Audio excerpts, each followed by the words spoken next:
Hello there, sword friends. So in theory, I'm live on the internet now, and I intend on doing a fun thing, which hopefully is fun and not terribly insulting. But as is tradition, I need to belabor you with fun first. Oh my. The basic gist is that I intend on going over katana manufacturers in a tier list format. And I just want to be very clear that this is like a very subjective thought, musing, opinion kind of thing. And two, that I'm not answering this in any particular format, right? So I'm not shooting for the swords that are best at any particular thing, or a sword that is like the best at iaido or the best at tamashigiri. There's a lot of different ways that you could slice this list, and my opinion might change over time. My opinion would change depending on the question.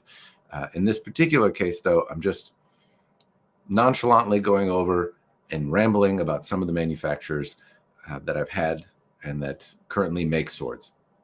So I will share my list here with you, which is this doowacky right here. So I went to Tier Maker, and on Tier Maker, I was able to put in all these manufacturers, and I've screwed up some of the pictures because I'm not particularly good at it. But the point is that I am going to put these in this tier list, which people ask me all the time, like, who's the best manufacturer? What's the best this or that? And so I just thought I would go over, get a list of all of them. There are probably some that I've missed. There's probably some that I've missed that I've owned, but there's a lot of them out there. I think I got the vast majority of them, and I think I got, yeah, I think that's the case. So anyway, we'll go over this list. I'll babble about them. If you have any questions, comments, throw them in the chat. I will endeavor to engage in. And I thought that's why I would do this as a live, is somebody might be able to call me and be like, hey, but nuh-uh, or have a different opinion or something like that. But again, I'm rambling about lots of different aspects of swords and some general feelings. Maybe if this is successful or entertaining in some way, I can ask a different question, and how would it change if I was answering like, what's the best sword for the zombie apocalypse, or who makes the toughest swords, or that kind of thing. I think the list would be entirely different if I were to make it that way. So hopefully nobody takes offense. Hopefully nobody gets frustrated, because some of them are going to end in these lists, and that is likely not going to make some of those manufacturers potentially feel good. The intention isn't to insult anyone, just purely subjective stuff, and hopefully my musings are entertaining. Anyway, that's the intent here. I will hop to it, and if hopefully I can keep up with chat, but if anyone has any questions or thoughts on something else, let me know, and I will try to pay attention to both. This isn't a terribly hard thing to do, I don't think. We'll see how it goes. Okay, so I thought the first thing that I don't know if I want to go, they're all just alphabetical. Maybe it's best to start from the top and go down, but starting from the top is a bit of a can of worms. Angel Sword. So Angel Sword, incidentally, more caveats. The manufacturers that I'm talking about are people that mass produce swords. And so I tried to stay away from any one specific manufacturer. So you won't find, Howard Clark and Rick Barrett and some of the other like individual smiths that have made swords for me. These are mass production swords where you can go to a company and buy a sword from them, in theory, or that have made swords in the past as well. So some of these are defunct and no longer available, or they might even be retailers that sell under like their own brand but have other people make for them. I thought it would still be fun to include that kind of stuff. But Angel Sword makes one of a kind things, but I've had a lot of swords that look really, really similar. So they vary, and they don't necessarily make the same sword twice, but with the amount of swords that they've made and how many, simple katana-esque handles, I bet there's been some that are pretty similar. And if you wanted one of a particular measurement, you could kind of get them, and they wouldn't be necessarily made by one person, but by a company. So I thought they could still be on there. Chris, Yari no Hanzo. I think I got Yari no Hanzo on there. It was a late ad. Where is it? ZT Yari no Hanzo is here. I do have it. The logo isn't great, but it is on there. I love your videos, but I bought a bamboo mat katana and wakizashi about 2 years ago. What's your take on those? Well, the bamboo mat is one of my favorite swords. I absolutely love the bamboo mat. So I think it's a great one. I like it more when it's bedazzled to not look like a bamboo mat, though. Thanks, Matt. Always coming out with a useful info. I hope so. I hope it's useful. Given that I review a lot of samples from companies, there's a very strong chance that I could piss people off by doing this, and it's not intentional, though. It may be a byproduct. But hopefully there's no offense taken. Anyway, Angel Sword. Where would Angel Sword rank? Now, the thing about Angel Sword for me is I think they're probably going to be somewhere in the C tier. I'm pretty sure. Now they make some very good swords that cut really well. I've enjoyed a lot of them, and honestly, I've had some swords from them that were absolutely amazing. But they are very expensive, starting at like $3,000 for a katana, since this is very katana centric. $2,500 to $3,000 is the starting price for their katanas, and they are extraordinarily crude, really, for what you get for that money. They're supposed to be well made. They're supposed to I have pushed them, and they are well made in a sense that they don't bend and break easily, but they're not infallible either. They certainly can bend and break. They do cut exceptionally well and do the thing that they're supposed to do pretty well. At the same time, I've had a number of their swords that have goofy issues that a $3,000 sword shouldn't. You know, the kasha has been glued on and will come off if you use it. And for a sword that's supposed to be very centric on performance, I've had some build quality related stuff that hasn't necessarily been acceptable to me in that $3,000 price point. So you might say, well, why is it not in the F tier? Why is it not there? Well, they do work really well. They're also unique in terms of appearance, and you may hate them, but some people really enjoy them. And I like the uniqueness that they offer. And they also have like free sharpening and warranty. So I've brought some stuff in that was chewed up and really not in the greatest shape. And they've taken it back and taken it on trade and repaired it. And the repairs can sometimes take a very long time, but they do them. And they have like trade-in stuff and other things that are offered. So that's something that not a lot of people offer. And if you don't like your sword and want to switch, there's options to do it, even though it's going to still stay an Angel Sword. So hopefully you like their aesthetic style. But yeah, I think they generally make good swords, but the crudeness and the build quality things that I've experienced, while the blades hold up well, for $3,000, you want a whole sword that holds up well. And I've had kasha fall off, and I've had kind of loose parts, and I've had seams separate and stuff like that on swords that were pretty new. And on katana in particular, like I've talked about them and done reviews on them, the only time that I've really thought the Angel Sword came together in like an entire package that really wowed me was after I sent it to the Mystery Man in Black and had it completely remounted. And that's not something that you should have to do to like make it an A tier. But I still think they're cool. So there's my thought on Angel Sword and kind of why, as I think about them. I do enjoy them, but what inhibits me putting them higher, I think, would be the flaws that I've seen. And price is a subjective thing. A lot of people don't like the price. I too think they're very expensive, but I have enjoyed them, and I like that I could trade them in and kind of keep my money working and keeping my interest flowing in different swords. So, all right. Salutations, Mr. There we go. Salutations. Haven't heard that in a minute. Makes me wonder the story of manufacturers compared to 15 years ago. Just now showed that Hanwei. Just now that you showed a Hanwei practical a while ago. Yeah, that would change. I think in the beginning, I kind of introduced that this list is not going after any particular thing. But if I were to ask the question, how do these manufacturers compare to themselves or the manufacturers of 15 years ago? I think the tier list would change. But now I'm just like, what do I think? Who makes this? Who makes a good sword? Where would I subjectively think? I get asked all the time, who makes the best sword, with no context. So I'm answering it with no context. Hopefully that helps. That helps. I think I have them here. Swody, right here. I do have them. I will give thoughts later. Well, actually, since you brought it up, I can actually put them here. I have no relevant experience with that manufacturer, so I can just stick them right there. This NE is going to stand for no experience. I haven't handled them. And looking at photos online, I've been educated can be very deceptive, in fairness. Dragon Sword actually is a very recent example of that. And since I'm bringing them up, Dragon Sword, I would probably put them between B and A tier. I'm going to drop them in B for now. Dragon Sword was a company that gave me a great example of why I shouldn't judge a book by its cover. When you see the same fittings and the same wrap and the same look on so many swords, it's very easy to look at a picture online and say like, meh, nothing special about it. And that was when Dragon Sword reached out to me and said, hey, would you like to review a sword? I looked at some of the stuff they had online and I thought, okay, but meh, nothing stands out as special. But on reviewing the sword, particularly the one that was 1095 and differentially hardened, the polish was really quite nice and the balance was really quite nice and the ito was tighter and the fittings were nice and a little bit different. And so there was more, like a transformer, more than meets the eye. So sometimes I,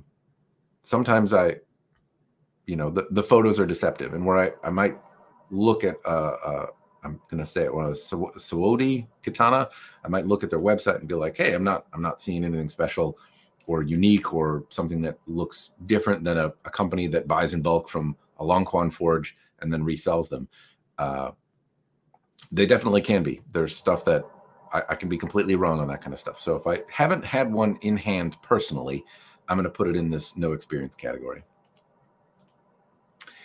Rip Cheness, bought my first katana in 2007 from them. Cheness is, since they were brought up, hey, this is working out well. Comments, I can just jump right to them. Cheness, I'm going to put in F tier. This may be a little bit on the controversial side. They cut, but my experience with Cheness, in fairness, has been primarily secondhand swords. I didn't like the examples that I got from them. They were either bulky and heavy, and I didn't like them. But I had consistent problems with ito being loose. And again, secondhand, some of them were very secondhand and quite used. So, but I've had, I don't know, a dozen Cheness swords. And the ones that I liked the most were the SGC katanas, the like dedicated mat cutters. But they had a Suba that would gouge me in the fingers. So there was always like something that just rubbed me the wrong way about the swords. And I never really thought that they're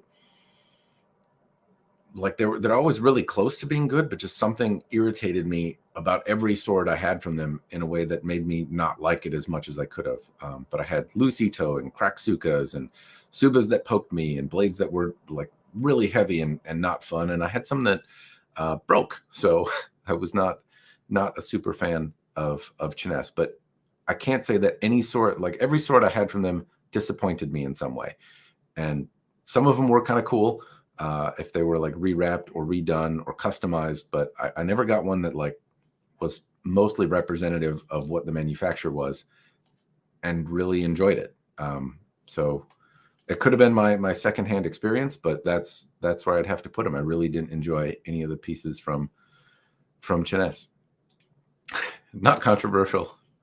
Well, I think it might be if you see where I rank some of the other swords. Like here, I got a Dragon Sword at a B tier and a Cheness at an F tier. And this is another trick with mass production forges, is that it's a little bit luck of the draw. Their variability is a huge issue, or at least it's a variable. You might get swords from Hanwei is a great example. I'll throw them on. I'm probably going to throw them at C tier. That may be more controversial, but that my experience is part of the problem here, and that I've had just shit swords from Hanwei. There was the Oni Katana, which was like $1,300 and rolled when I bumped my stand. And another Oni Katana where the Kashra fell off because it was so loose. And these are really expensive swords from them that have pretty significant quality issues. On the reverse side, for members at the moment, there's a video about a Peach Monkey Katana, and it'll come out eventually for everyone else. And it's a great example of what Hanwei can do. The ito's tight, the polish is reasonably clean, and it run like it's not based on the price of the sword. Sometimes a really expensive sword, you hit it out of the park, and they do a bunch of stuff right, and sometimes they screw a bunch of stuff up, and that can be the same on their really basic swords all the way to the really expensive ones.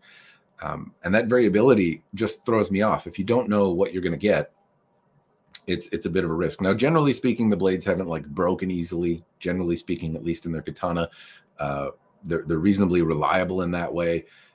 But there can be a lot of hit or miss stuff. especially over the price point. So I think they're often the standard by which I judge other swords, because I have a ton of experience with a lot of different Hanwei swords, but I would still put them kind of at a C level. Some of them have really impressed me. So if we were to redo this list and say, hey, what are your favorites? My favorite sword is a Hanwei. So I think they can be awesome, absolutely wonderful swords, but I'm looking at the manufacturer as like a general feeling. And if somebody were to say, what's the best katana? Well, knowing that sometimes you can get a real dud, a real turd Ferguson from Hanwei, makes me a little bit more hesitant to put them higher on the list. Yeah. So I'll move on to the next one. APOC. I don't have any experience with APOC. Not that comes to mind. I might have actually had something from them, but I don't. Nothing is coming to mind, so I can't draw on any experience. This is supposed to be Badger blades, and I'm going to throw them in. Maybe it's not fair, but a D tier. They make Badger Blades is a Renfest company, or a company that sells predominantly at a Renaissance festival. So I do understand they might be more stage combat, more go in the backyard, have fun, more katana-esque. But at the same time, like, they don't. All the swords that I've had from them are really cumbersome to move, and that I haven't had. I've had a few, and all of them have been a little chunky, if that's the best way to say it. And they've seemed really rudimentarily constructed and just like a sword-like object. Well, no, they are swords, but they're favoring durability to an extent that it comes at the detriment profoundly of maneuverability, and they don't have like they're not well thought out swords. Unless the application is bashing them into logs in the backyard, which, fair enough, many people do. At the same time, it really misses the mark for me. And if somebody was like, hey, I want to experience a sword and I want it to be durable, I would still want it to feel like a sword. And the Badger blade pieces that I've experienced haven't necessarily done that. And for katana in particular, there's a lot of nuance about how they get put together and whatnot. And it's more a katana in silhouette than anything else.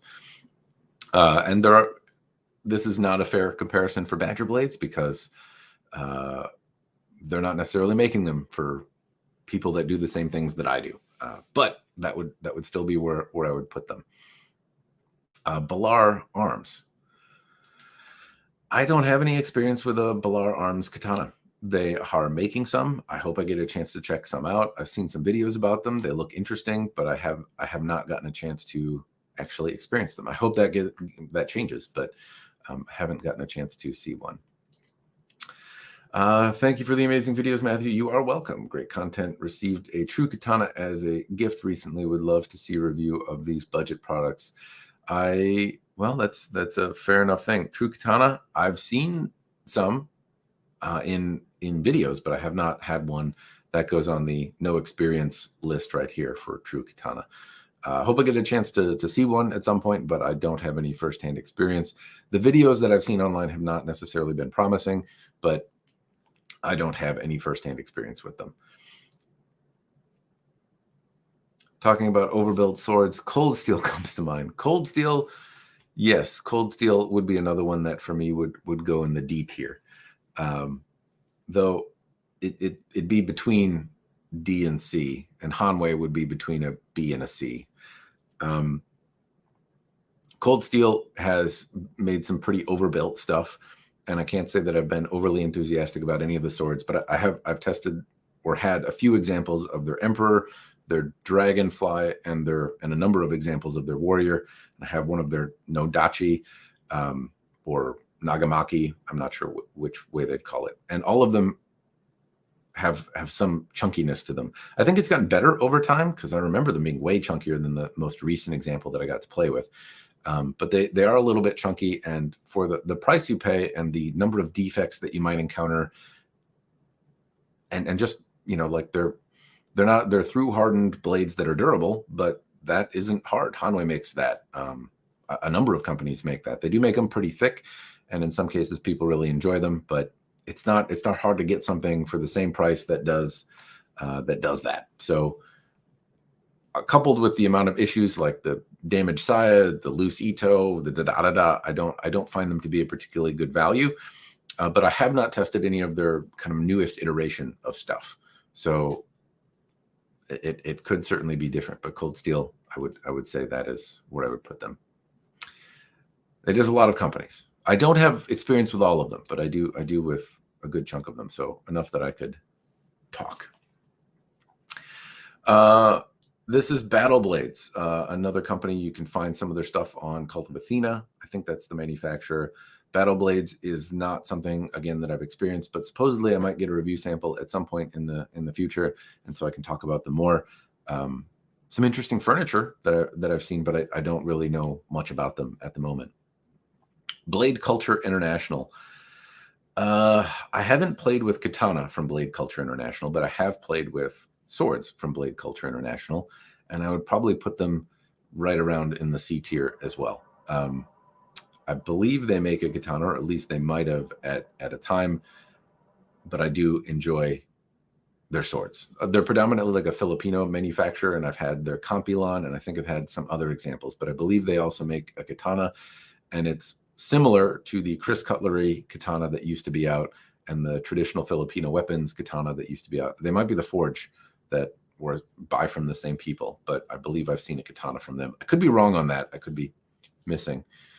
Boker, I know they make some swords, have not experienced anything from them, never had it.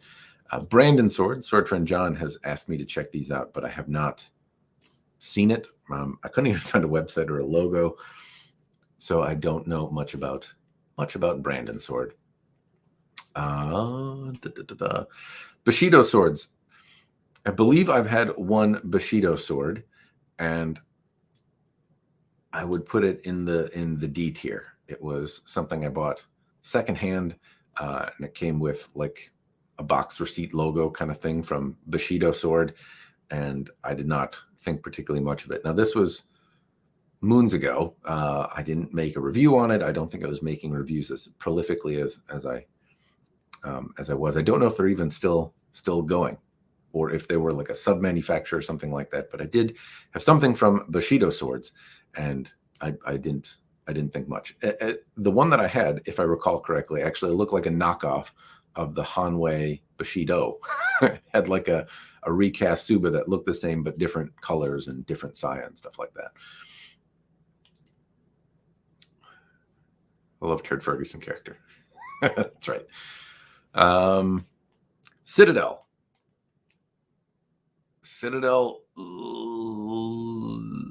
I'm going to probably put them in an A tier. So they are expensive and not without flaw, but mostly without flaw. So very recently, the Citadel bamboo that I have, it binds in the saya, and the Koiguchi cracked a little bit, and it always was a bit snug. For $2,800, I think a lot of people want perfection, and all of the ones that I've had from Citadel have just a slight bind in the saya. They also have a shape that is claimed to be like very traditional, but looks a little atypical or ahistoric to me. And they're very small nuances. Ultimately, they've been excellent training tools, very tight ito. I love the handmade fittings. I think they make beautiful products. I think they cut really well. I think they hold up really well. Generally speaking, I think Citadel makes absolutely excellent things. But what keeps me from sticking them in the S tier is that there are, very slight issues with some of the things, and they are very expensive. So, but still, I think they make very nice things. Cloudhammer. I'm probably going to stick Cloudhammer in it's between a B and an A tier for me. Cloudhammer has done, and this is like Cloudhammer, Byzer. I think they make really great products if you're looking for durability. And I know they're supposed to be made out of all different kinds of steels and whatnot. I don't know. I don't know a lot about the steel, honestly, that's used, but I do know that the first interaction that I had with, at the time, Byzer, was that they reached out to me and said, hey, we want you to go and whack this on that croquet stake of doom in your backyard and see what happens. We think it's going to hold up well. And I would say most manufacturers don't like that I push the swords to failure. It shows their products in a negative light. It shows that they're fallible. It shows them doing dangerous things. So it's not necessarily an endearing thing that I do. And they're the only ones that were like, yeah, go do it. Like Ronan, I suppose, was fine with me doing some destructive testing too, but Cloudhammer was the only one that saw me like beat it against a metal rod and was like, yeah, that's the test for us. Now, the thing that they definitely did break, but it held up really well. And I would say that what maybe would keep them in the B tier versus the A tier is there's still a lot of, like, if it weren't for that durability, then I don't think that a lot of the little things they do are as good as like Dragon Sword. I think Dragon Sword, the tightness of the ito and the way it was tied on the equivalent $500 example and the polish work was better. I think the Saya fit was a little better. At the same time, the Cloudhammer like S7 sword that I pushed to failure was a very, very hard and tough sword. And for people that want that durability, there's an option on a budget that held up in a way that I would say is probably the hardest sword, hardest katana at least that I've ever had to break. You paid a little bit for it, and the fittings were also good, but the fittings were good the same way that other $300 or $400 swords are good. I do like the leather that they use, incidentally. That's also maybe something. But if there was just a little bit better fitment, a little bit better, potentially polish work or something like that, and they may very well have it, and it just hasn't been on examples that I've seen. But I do think that they are between a B and an A, and I'd put it at a B just because I've seen some minor, little nitpicky things that I complain about on lesser swords. They stand apart though for the durability side, and I do really like them. And it's also worth noting though that I've only really seen swords that are up to like the $700 or $800 price point. I know they do all sorts of other cool custom stuff, and I haven't seen it, and I have to be fair and kind of ramble about the experiences that I've had personally. So it's entirely possible that they do deserve being in the A, and I just haven't got a chance to hold anything that would put them there in my babbling mind at this particular juncture. Love your show. Thank you. If Citadel is an A, what will anyone make S tier? You'll have to wait and find out. Brrr, drum roll, maybe. Did I get a bad one? Actually, just ordered one myself a week ago. From which one? Did I get a bad one? From which vendor? Sorry, I may have missed when this came in. If it was Citadel, because maybe that's where we're talking. Dragon Sword. Yeah, Dragon Sword has now sent me 4, and so if you got a bad one, then I would say reach out to them. And yes, definitely do make a video. My experience with Dragon Sword notably had the like more expensive ito wrap on it. And Melissa, I think you've told me that I'm not sure if you paid more for it or not, but I do know they charge more for the fancy ito wrap. But if you had a bad experience, I'd want to encourage you to reach out to them. But 2, I definitely share that experience on YouTube. It is possible, certainly, that as a reviewer, I get cherry-picked things. That's always a risk. But the experiences I've had, certainly with Dragon Sword up until this point, the examples that they've sent me have been generally pretty good. And this is also, I keep pointing out caveats. This is not an entirely fair list. There are examples like Hanwei, where I've bought entirely with my own money and primarily secondhand swords. And Cold Steel, the same way. I bought with my own money and primarily, all secondhand swords with Cold Steel and a number of other vendors. And some cherry pick, send me review samples. I've never purchased one or bought one secondhand myself, so I haven't found one out in the wild. Dragon Sword and Cloudhammer, the experiences I have are from samples. Hanwei, the experiences I have are from swords that I've purchased myself. So it's not entirely fair, but I guess you know that now. Condor. This is supposed to be Condor knife and tool. The logo screwed up. Didn't do that particularly well. I don't have any experience with Condor knife and tool swords. I can't think of a sword that I've had from Condor. So I put it in the no experience bucket. Dragon Sword. I'd probably put not Dragon Sword, Dragon King. I'd probably put Dragon King in the B tier because I've certainly had fewer examples from Dragon King, but the ones that I've had have had fewer quality control issues than Hanwei. At the same time, they still suffer from some imperfections, but I like that they've given a variety of different shapes, which incidentally, between Hanwei and Dragon King, there are a variety of shapes. A lot of the other sword manufacturers out there, not necessarily everyone on the list, but a lot of folks make swords that stay a little bit more consistent in the type of sword you see, a little bit more consistent in the types of geometry you see, a little bit more consistent in the types of thickness and distal taper that you see. And Dragon King and Hanwei have swords that have a little bit more variety than some of the other manufacturers out there, or at least models that offer more variety. So I do like that. I do see imperfect transitions and this, that, and the other, but I've tested some Dragon King swords and they hold up well. They do reasonably well for EI. They're reasonably sharp. I haven't had any of their really higher end swords, but the ones that I've had presented a pretty good value, had unique fittings, and had some things that I thought were pretty cool. So I'd put them in a B tier. What I haven't seen from Dragon King is comically and unacceptably loose Ito. I haven't seen anything that's like fantastic, but I haven't seen anything that's terrible. Doesn't mean they don't exist, just hasn't been my experience. The fitment and like transitions and stuff on the fittings have not been great on any of them that I've seen. The polish hasn't been great on any of them that I've seen, but they've also been kind of more budget conscious options that have entered my collection. But they all cut, they all drew, they all seem reasonably well put together. The fittings were all like kind of unique and not something that I see on every other sword out there, and had kind of a uniqueness to them and style. So I think they're a solid B. Dragon Sword is not Dragon King. This is true. They are definitely different companies.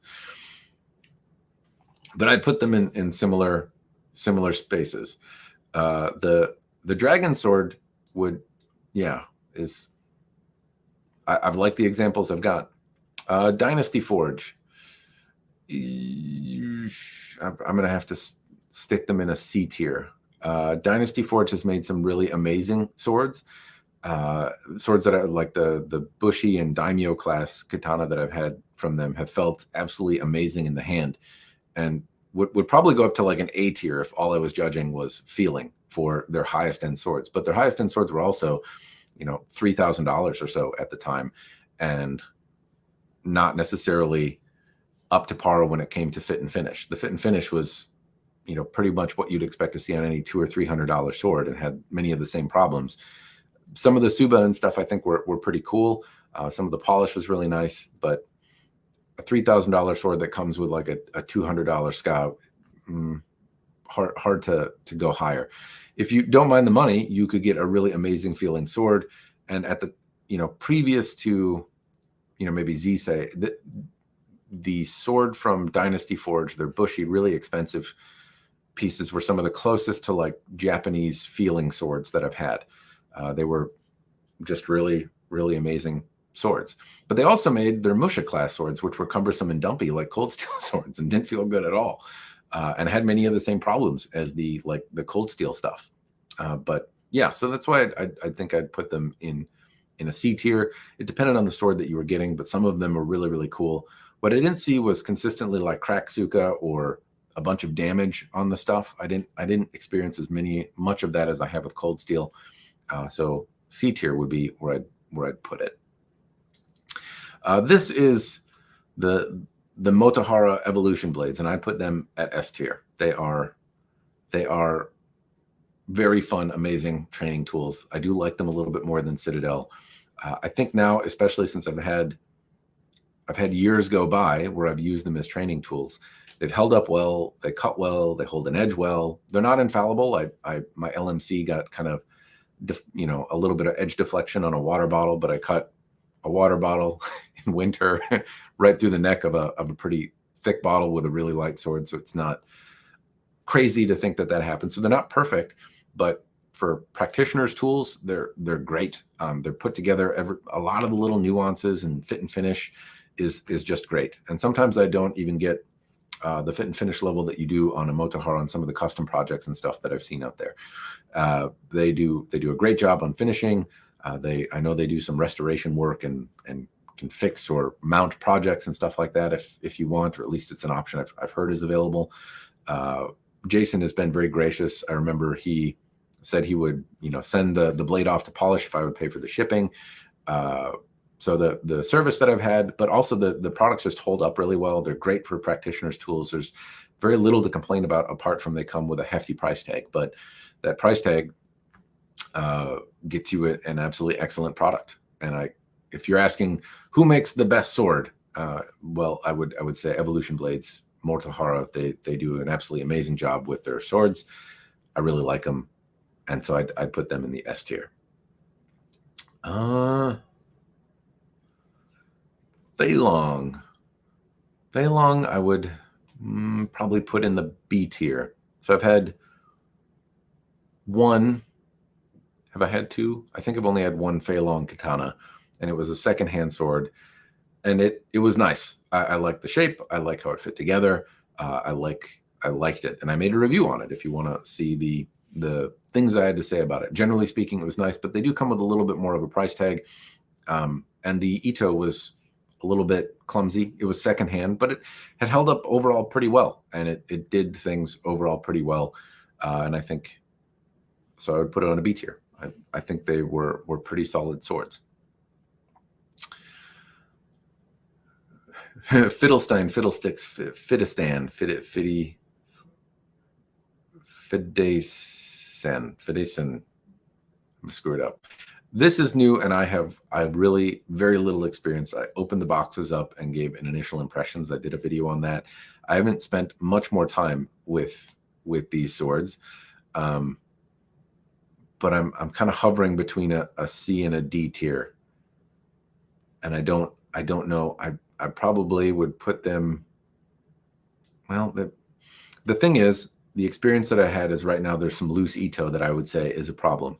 And the swords are between $100 and $200. So it's fair to say I don't necessarily expect a huge amount. But the examples that I've seen, the blades look nice. I haven't tested them, haven't cut a single thing with them, haven't done EI with them, haven't played with them much. But that loose Ito, if I assume that stuff is good and that they do a good job, then I would still say the Ito is a bit of a detriment. And even on $200 swords that are examples of $200 swords where they don't have that problem. And so at the moment they're here, but they're, with a couple tweaks, I would put them in the C tier. And I haven't seen much of anything that they have other than the examples that have been sent. Don't see bugei. You are not blind. That is an oversight on my part. Derpity do, but I would say bugei is basically Hanwei. And I know bugei is supposed to have better quality control, they have some better designs, potentially, maybe, but I don't know. Some of the, I think the Kami katana is really cool. I thought the Oni katana design was cooler than anything that bugei sells. That's maybe my favorite design from Hanwei, but I don't think the quality difference, if I was putting bugei anywhere, I'd stick it right with Hanwei. I would say I haven't had any. Maybe I would jump bugei up to a B tier, because if I think back on my experience with bugei, I have not had anything that was just a absolutely comically loose Ito, or just didn't fit together, had really glaring flaws, which I've seen from Hanwei. But I have seen cracked ska. I have seen Ito that is not great in terms of tightness. I have seen Ito that is transitions that aren't great. I haven't seen it necessarily exceed what Hanwei is capable of doing.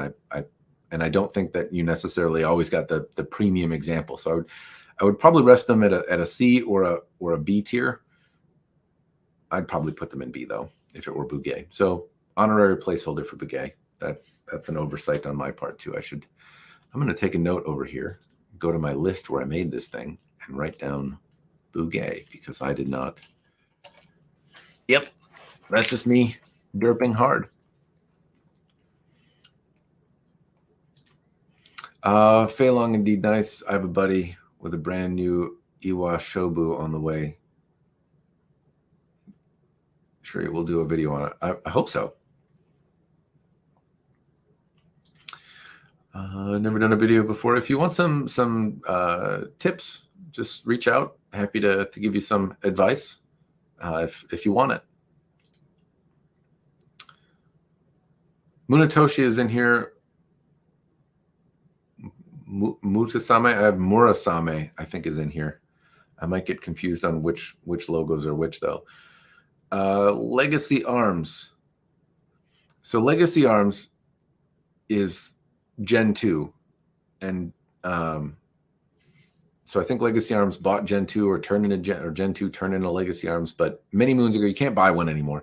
But I would say Legacy Arms, or at the time, really, Gen 2, I think I did a video on it. It was called the BWT Katana. And it was a solid B tier in my mind.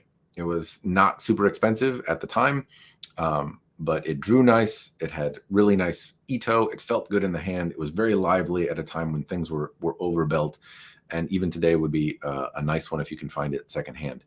The Suba and design, I thought, were unique and different. It was made of good stuff, and it cut well, and it was sharp. And so the Legacy Arms, I've had 2 examples of the BWT Katana over time, and I thought they were both excellent, solid B tier. I think at the time they were only $200 or $300 or something like that.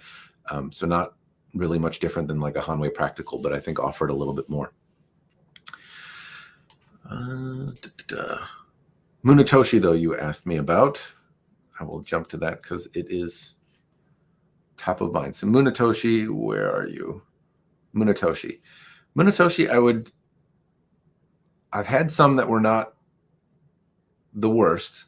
Some of the really cheap ones were not necessarily great and had some kind of mehness to them. But I've also had some that were absolutely excellent. They're Munetoshi Performance Cutter, a purpose-built thing, admittedly. But if you feel competent at Tamashigiri and you want a sword that is going to give you, the potential, potentially compete with an Evolution Blades, but maybe be less forgiving, you're going to have to rely on your skill a little bit more because it's a little bit more delicate. That Performance Cutter was an excellent sword to cut tatami mats with. And I wouldn't say it'd be necessarily as forgiving as an Evolution Blades, but conceivably a practitioner with an Evo Blade or a Performance Cutter could compete with one another, and it was only $500. So I thought that those were excellent swords, and I also saw some with unique furniture that looked good. I very rarely had any that were dumpy or cumbersome. If they were like kind of intentional. There was a sense of purpose, I think, behind some of the Munetoshi blades that I saw that I really liked. I don't recall getting one with loose ito or that was junky. And I remember the Munetoshi Tessen, which is like, I think means like the war fan is a Tessen, I think. Anyway, it looked like a little leprechaun. It was green and I sold it, but it's one of those swords that is still in the back of my mind for swords that I regret selling. I really liked the Munetoshi Tessen that I had. I thought it was a great looking sword, even though it was a little leprechaun-y for me. It was green and gold, very green and very gold, but still a cool sword. It felt really cool in the hand. It was folded. It was like $300 or something at the time. I thought it was great value.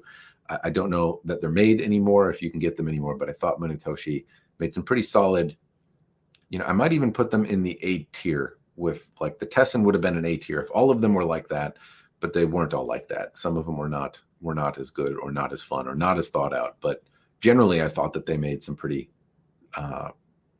competent blades. And then Murasame, I have Murasame, and that is down here, an example. I think that's an Amazon. I think that's what you meant. I could be wrong. Yes, it is. Okay, next comment. Haven't played with them. I know they sell stuff on Amazon. I know other folks have lots of experience with them. I've never held one.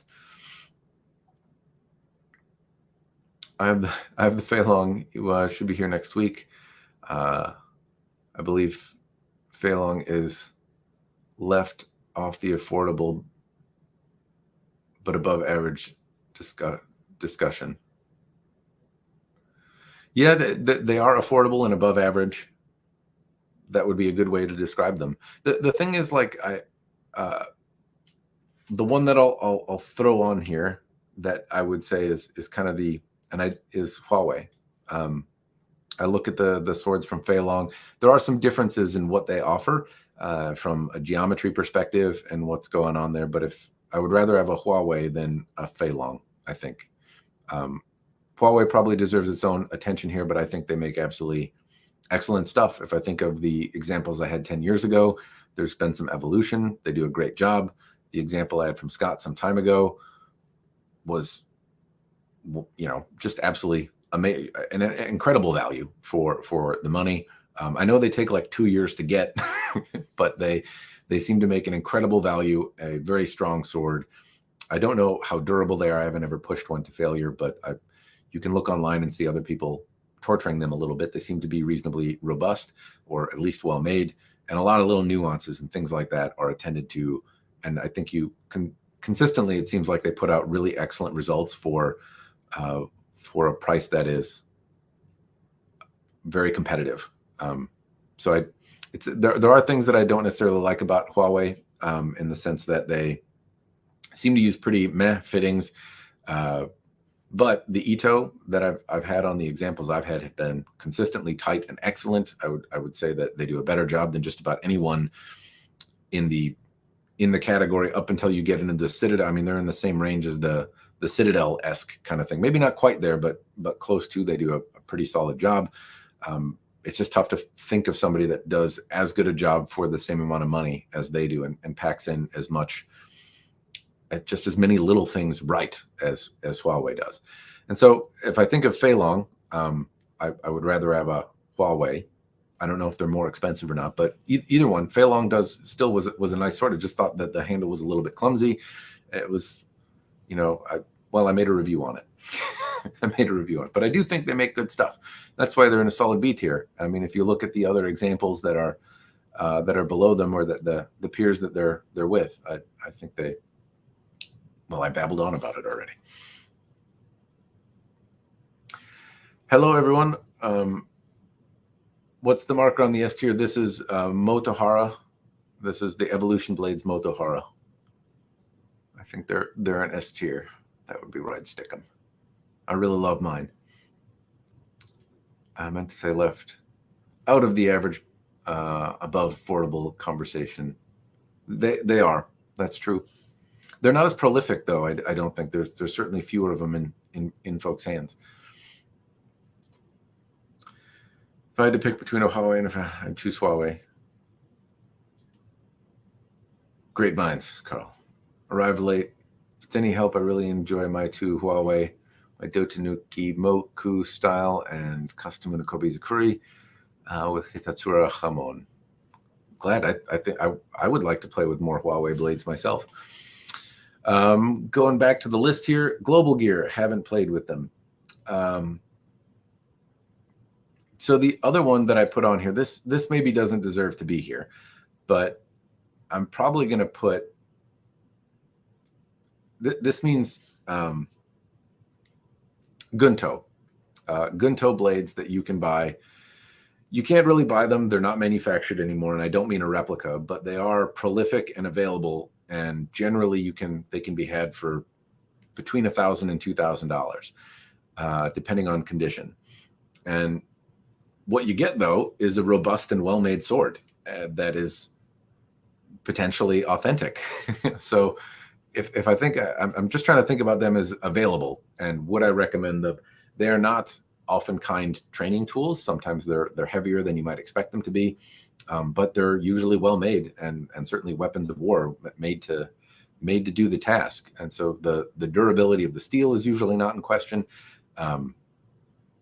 If you spent $2,000, conceivably, if you're thrifty and looking in the right spots, you can find one that's in probably favorable condition. You might even be able to get a favorable condition and then find a saya that fits it and use it for EI or practice or something like that. So you didn't have to carry around the cumbersome steel scabbard.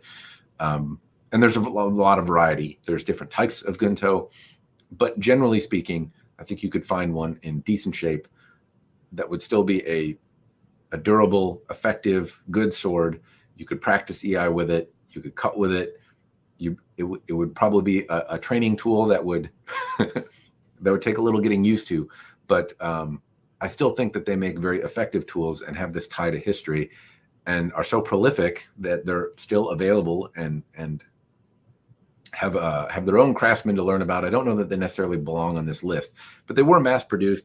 They were available. There are other defunct companies that are on this list that sometimes show up secondhand. So I thought Gunto would still be in there.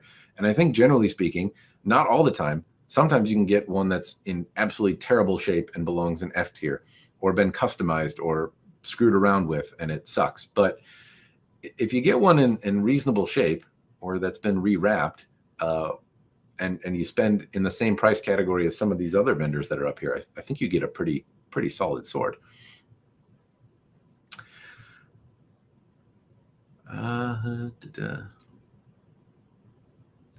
Best way actually is now buy it or trade for it. Yeah. I love my bugei piece. Yes. Rest in peace, Keith. Keith was a man heavily involved, or at least involved with bugei, and a competent sword polisher and member of the community. And he passed away some time ago. And yeah, I didn't get a chance to talk with Keith very much, though. I didn't know him particularly well, but I certainly was an admirer of his work. And I'm bummed out that there's one less solid sword polisher out there. Next, Hanbon. Hanbon.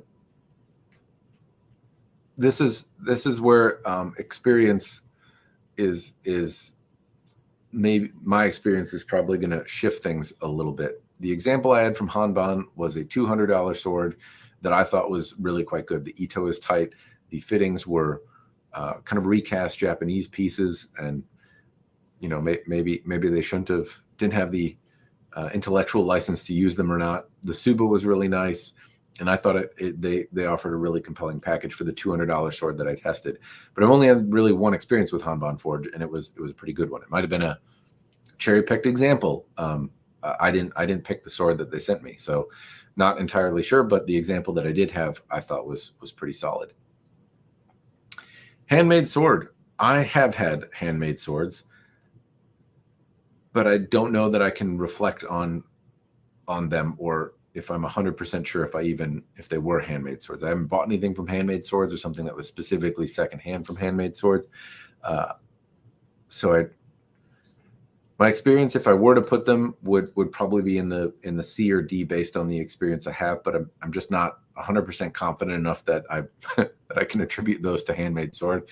And the experience that I do have are really quite old.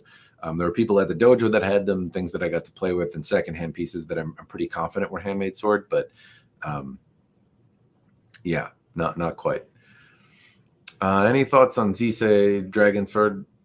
Well, I don't think they are, because they said they're not, but there's certainly similarities. The Zisei and Dragon Sword both have really similar polishes, and Dragon Sword at a more economical level. There's certainly differences in them too, but it could be that they share similar techniques, or they share some similarities. But since they said they're separate companies, and they seem to have separate websites, and they may sell similar things or something, but I don't think that they're necessarily the same company. In fairness, though, I think some of the Chinese manufacturers will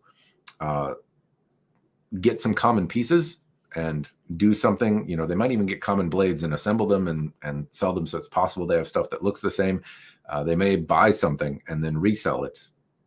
I don't know if that's the case, or if they make everything, but because they said they're different companies, then I kind of take them at the word that they are. But even if they're not, I guess I don't care. Other than they said they're not, and that would make them lying. I care about lying, but if they were hypothetically the same company, and it was like a Lexus to Toyota kind of thing, where they're trying to differentiate one as a higher end brand, I wouldn't necessarily be bothered by it. But I suppose since they said they're not, I'm going to just take them at their word and say they're not.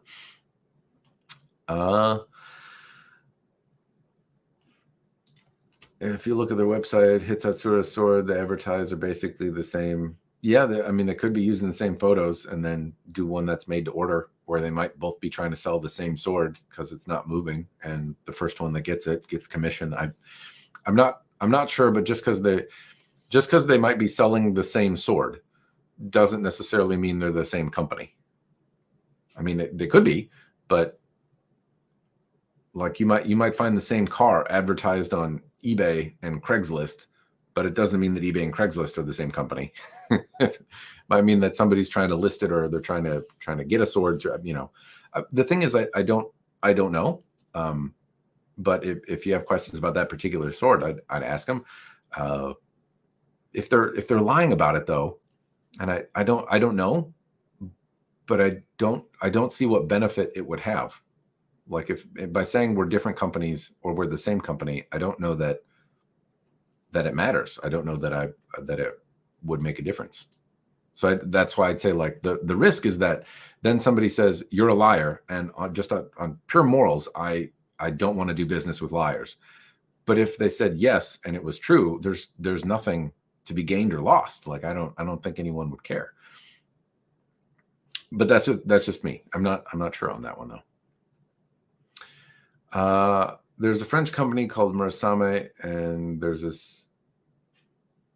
and then there is Shiwan, who owns Murasame on Amazon, which is who I deal with.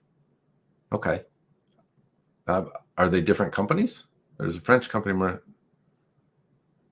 Are they different Murasames, Bird? Yeah, it could be. That's one of those things. It seems like there's a lot of folks that cast doubt on what some companies say. I do think that there is like some supply chain business practice that goes on in China around the sword market that maybe we're all oblivious to.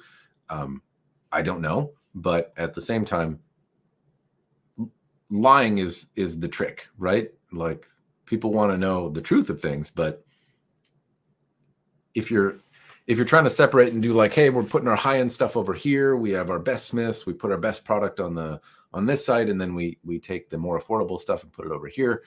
I don't think anyone cares. I don't think anyone would be bothered by it. China changed its company name to bury bad reviews, and it uses different names to deal with different countries. Wouldn't be surprised. I don't think that's necessarily the case for a number of these companies on the list, though. Hanwei, I think, probably makes the majority of their own stuff, but they may farm some other things out. And then there's companies like Swords of Northshire, which are in here somewhere. Here we go. Swords of Northshire. I enjoyed the sword that I had there. I'd put them at a C, for example. I'll elaborate on that in a second, but I don't think they necessarily make their swords. They just buy from other companies and then kind of act as a reseller. But they've also, had a name out there for a few years. But I'd imagine some of the more odd names that you find out there, or newer companies may do that, and may have some bad reviews, get off to a bad start, and just change their name and try again.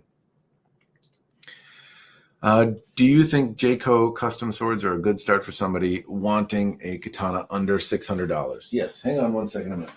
I'm losing air in here, so I'm going to crack my door open and get some fresh air in my little dungeon while I continue to blab on, because I thought I would be further along than this. Go figure, I ramble a lot, right? I will answer that question because it is a good tie into Swords of Northshire, which I already put up here. So Swords of Northshire and JKOO, I think, are two people that I've had do similar things, and that I had them both make a very goofy, swirly Mitsudome bedazzled katana. And both of them sent me review samples that I got to customize. And I've had a few more examples from JKOO than Swords of Northshire. But I would put them both, I believe, where's JKOO? Where are you? Here we go. I'd put them both on the same tier. I'd put them both at a C tier. More or less because I've had some examples and seen some examples of, not necessarily the greatest, but I do think in terms of fit quality, actually, I'd probably put them both somewhere between. I'll leave them both on the C tier. JKOO, I think, presents a better example of value. And so if I look at what I got from JKOO on a custom sword and what they'll sell you, if you go through the process and fill out the quote thing, you get just a ton of features for your money with JKOO. What seems to happen though is there can be things lost in translation or problems, or it seems like there are a number of people who didn't get exactly what they wanted at the other end. And then they usually try to make right. It seems like they make an effort to make the person happy. But the number of times I've heard people say like, hey, I meant this, or I said I wanted that and I got this out the other end, or the example that I was sent isn't exactly what I wanted, or I had some little flaw. Each time JKOO seems to have made good. I don't know that they do it all the time, but generally speaking, most people seem happy with them in the end.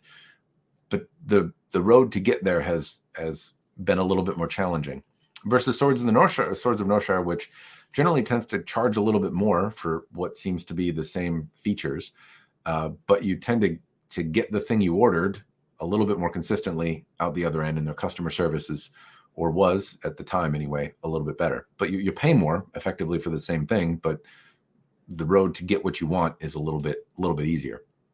And I think they offer mostly the same kind of stuff. The thing is that people aren't willing to pay for customer service. By default, a lot of people are just going to expect things to be perfect. I paid you for this.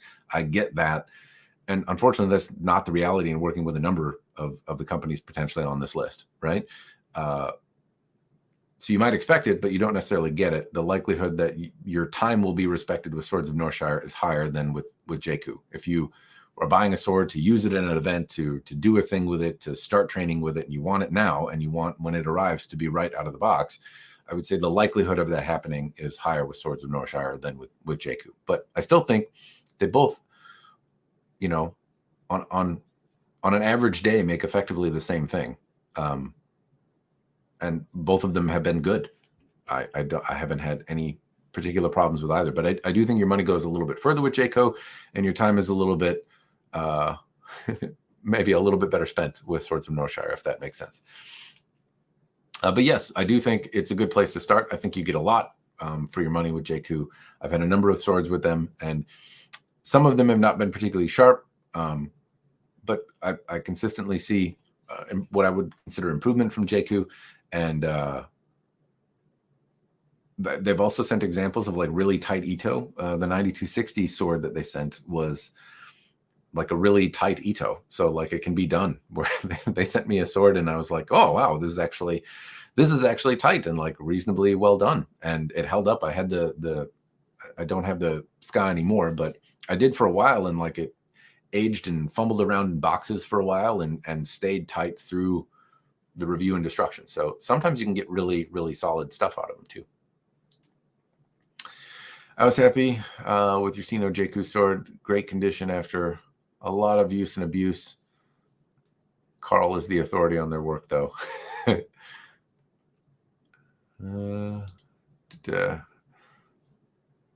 Market that as your model. Yeah, I did find that strange. So for the folks that don't know, I had a JKOO sword that was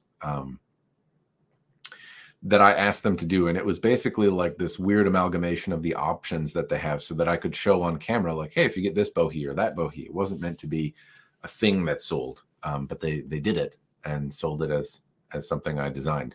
Wasn't designed for any particular reason other than to be like if you have a car that shows all the features and like one half of the car is like one luxury level and the other is another luxury, like it's kind of a weird, jarring thing, but they did it. And it was fine. I don't know how many they sold, and hopefully some. It was kind of a neat sword. I've been quite fond of Ryujin Katana over the years, though I haven't bought anything from them in 9 years. So Ryujin is another one that I got here. Where are you? Tenryu.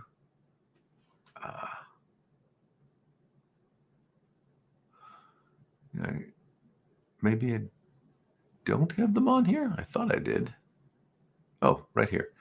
Ryujin, at the time, I liked their sword, and it held up well.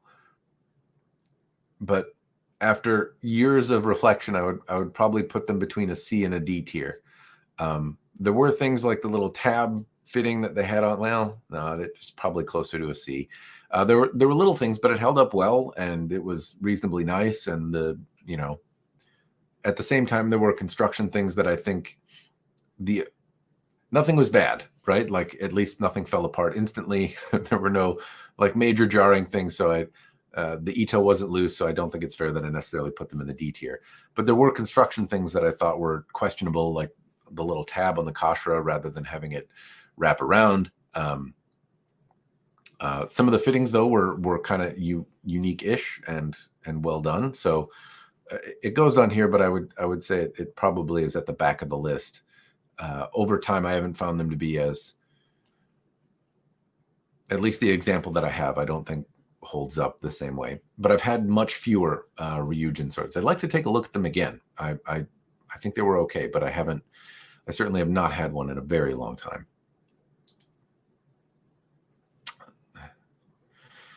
It is frustrating that so many companies fail on Ito, and there are some that do it okay one time and then not okay another time. It's a very frustrating thing. The Haytaya Kotetsu, I'd put that in a B tier. The Kotetsus were unique, very dedicated swords to cutting, like they were Tamashigiri blades, first and foremost. Though I think Haytaya espouses the idea of using one sword, and so the notion that you would then use this sword as well for EI, given that some of them, they were all a little bit different, but you could, I don't think you could custom order one, and Nihonzashi was the primary dealer for new ones, but you could, they were still at least somewhat prolific. You could still, buy them when batches came in, and some of them would be over 4 pounds. And the notion of using that for EI over a long seminar in particular, like if Haytaya showed up and you went to a seminar and tried to train with it for hours, that would be murder. My elbow is hurting just thinking about it. But they were absolutely excellent cutters, but a number of them were also soft. So it kind of teeters between A and B, but because they were soft and so many of them bent as easily in comparison to the other swords up here, I would kind of put them in B. They were a little bit more fragile than I would hope for a $2,000 to $4,000 sword. The fittings were usually nice. I would say maybe if I have to order them,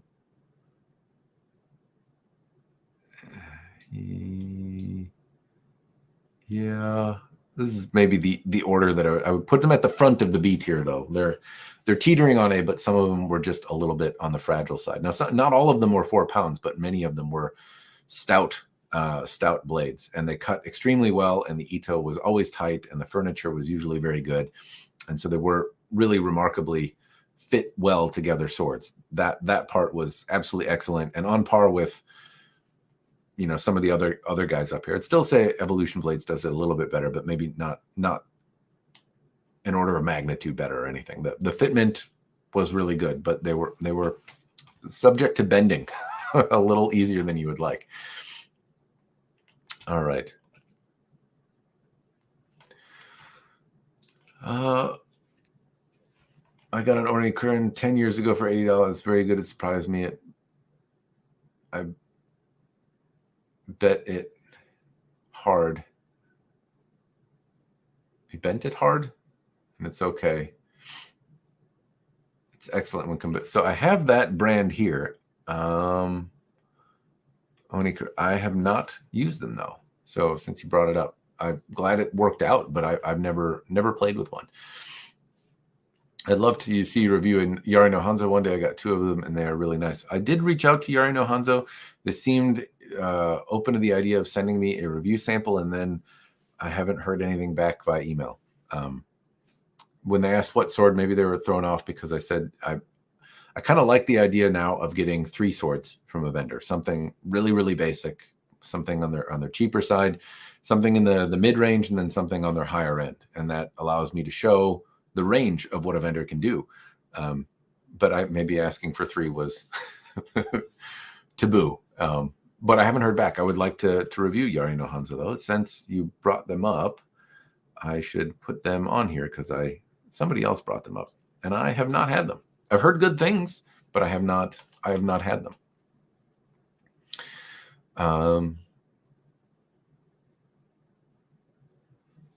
Only thing is the Hamon doesn't pop off so good. Fair enough. I wish Yari no Hanzo had a U.S. distributor. Yeah, I don't know. Maybe Cult of Athena will bring them in. Mass-produced handles are wrapped. There's about 10 women doing it. All of those women are good at it. The rest are in training. Yeah, I don't know.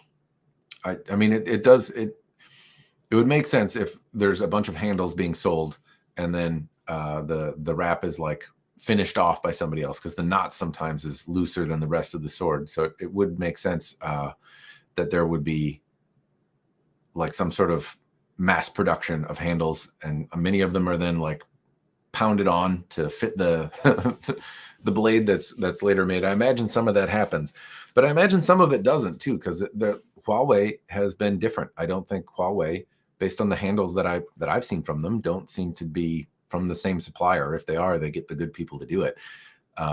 Dragon Sword is another one that's been different. Citadel and Motahara made in different spots. The Cloudhammer stuff also looks different. It's different ito. It's wrapped a little bit different. It's not necessarily better. Anyway, what a great idea. I don't know if it's a great idea. I don't know. Hopefully people are enjoying. Yeah, neither of mine have weird tab construction or anything like that. I don't know. It might have just been the one that I had. All right. HSTS.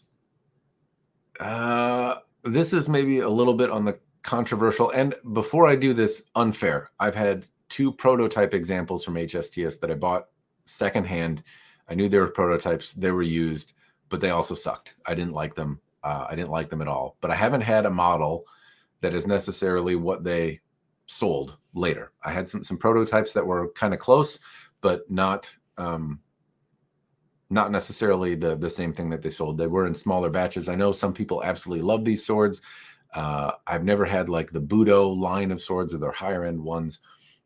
The secondhand prices on these always was pretty close to retail, or just never grabbed my attention as something I wanted to buy, but a lot of people really like them. The examples that I've had, though, if I'm being fair, I can only go by the examples that I've had in my hands, were not great, and I didn't like them. I sold them quickly, and other people seem to really like them. But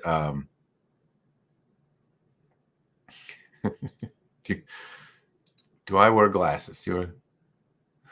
Go get that. Am I squinting? I do, but then they make my eyes a little buggy. I don't wear them most of the time. Do you just want to see Smart Matt? See the glasses on the smart guy? But yes, HSTS. Are you saying that because you disagree with my HSTS assessment? That might be a little bit controversial. I do know that a lot of people really like HSTS though, and so fair enough. Huanuo would be another one that I would. I've had them. This is also unfair. They were secondhand, and I believe made by Huanuo Sword Art, but they were not good. Well, I'm probably going to say over here. I have things that I'm pretty sure were made by Huanuo, and if that was correct, then I would put them in the D tier. I believe they're similar to, like, I think Cold Steel and Dynasty Forge use that forge to make some other stuff, so that they likely have a range. The example that I saw that was supposedly sold out of Huanuo was not one that I was particularly thrilled with.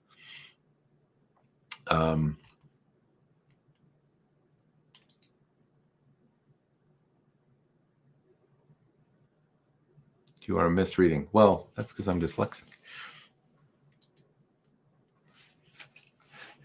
Is that Mexican bat poo? No, that's guano. What did I misread? When mass-produced handles are wrapped, there are about 10 women. There's about 10 women doing it. Only one of those women is good at it, and the rest are in training. I think there might be more than 10 in total, though. Is that what I misread? All right, this, I believe, is Iron Tiger Forge, and I would put them, the one example that I've had was the Mitsudome Katana, and I think there were just issues with it. The handle was bulbous and meh. The ito wasn't particularly tight. It wasn't, horribly loose. It had a swirly Mitsudome on it, so that might make it a C tier.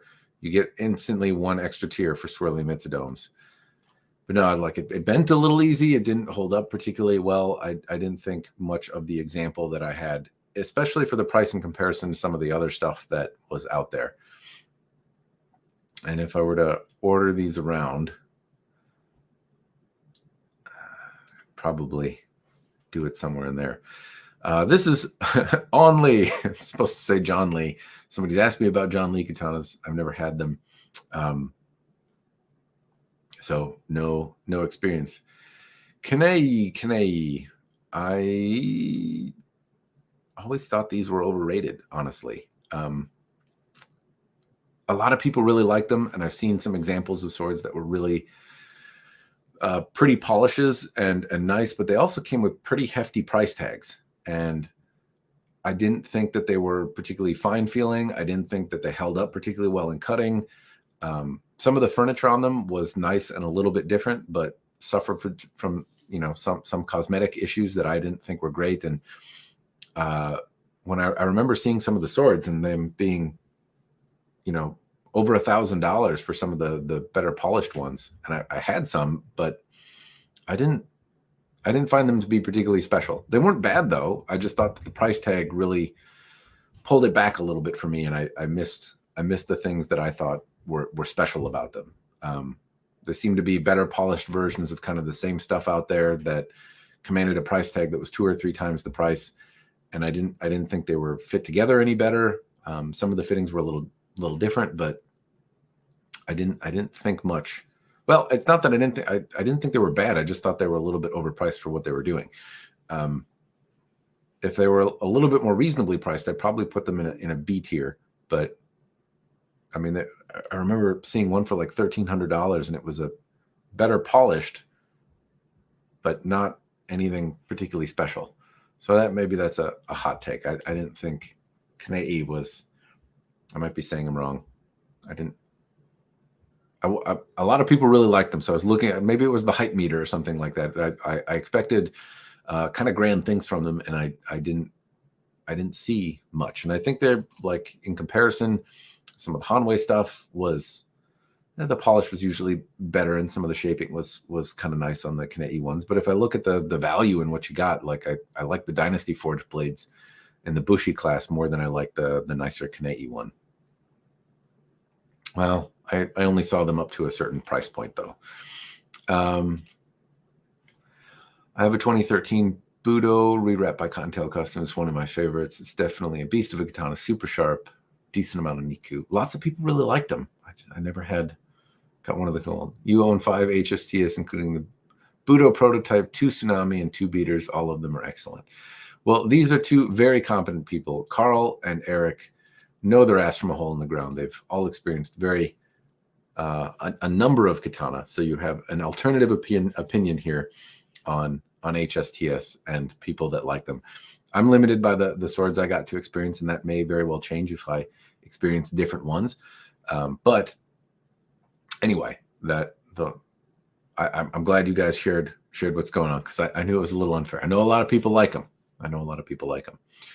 Kataku Budo, they are, I think, out of business. They sent me an example to review, and I did, and it was really inexpensive, but came with really inexpensive sword problems. And if I think of it now, I'm kind of judging the $150-ish range of swords against the Ronin Dojo, the Ronin RK series, which has tight Ito and a differentially hardened blade, and some meh. But I'm pretty sure Ronin isn't cherry picking anything when they send it to me.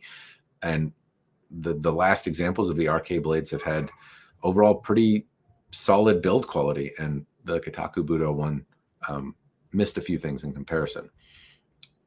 It was an inexpensive sword, though, so worth knowing that. And it did come bedazzled with swirly Mitsudome, so it might get a bump up.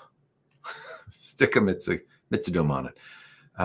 This one, Kamisha, I think I've actually had something from this brand, but I don't know if I can recall it well enough. I've heard of Katana Mart. I've never done business or bought anything from them, but I've heard of them. I think they make some videos online and stuff. I like swords under $50, so I can go nuts sharpening them without a care. Very fair. Komonjo. This is another one that maybe doesn't deserve to be in here, but is prolific enough that it kind of might be in the same ballpark. So Komonjo is an eBay seller that goes by this name, I think, and he sells loose blades and sometimes finished blades and sometimes Nihonto, but all of them are like potentially Chinese-made blades, but they don't look Chinese-made or don't look like the other Chinese-made blades that you've seen. So there's some suspicion that they're, Japanese-made blades, but that like are made under the table, or something like that. But a lot of them look very similar in hada and structure and polish, and so I'm not sure. I'm not sure of the provenance of the Komonjo swords, but they are soft. I've cut with a few of them. They do bend similar to Nihonto would. If you were to cut with them, they tend to be on the softer side. But you can get a very pretty sword and have it mounted, and sometimes they're finished, and you can buy them finished every now and again as well. And they usually are put together with reasonably nice habaki, and I mean you might spend $1,000 or $2,000 on them. And so they kind of teeter around here for me. They're soft but nice, and they have some endearing qualities that. Well, anyway, I'm going to probably put them at a C tier, but maybe at a B tier, somewhere in there. All right. Oh, my goodness. Kid is throwing things. Better get through this list before my wife gets mad. We've been gone all day talking about swords.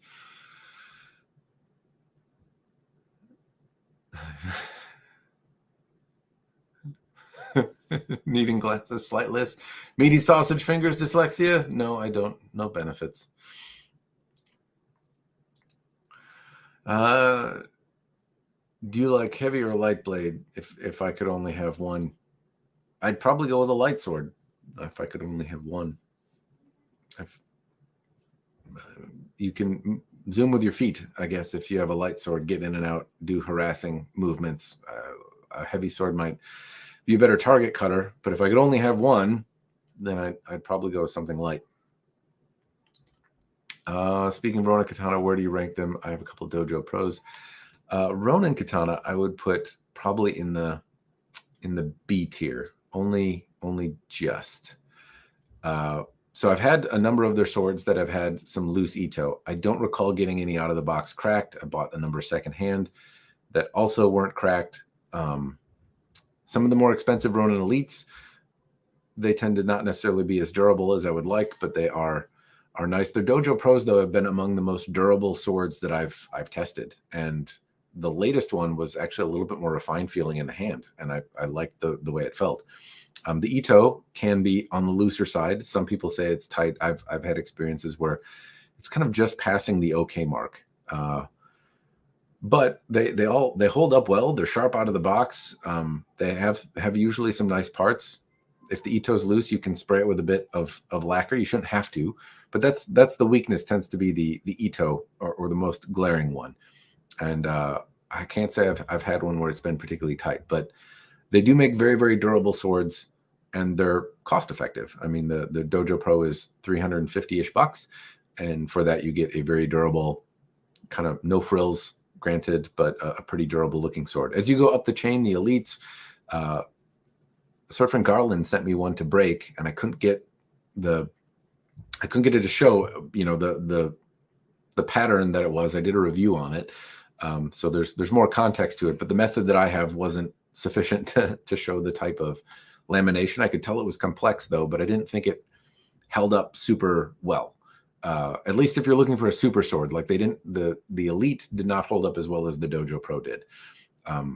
So worth noting that it's a different kind of blade. I don't know that it's supposed to, but anyway, the Dojo Pros, if it were just the Dojo Pros, I might even put them in the A tier, because they held up almost as well as the Byzer S7 or the Cloudhammer S7, but they're $150 less.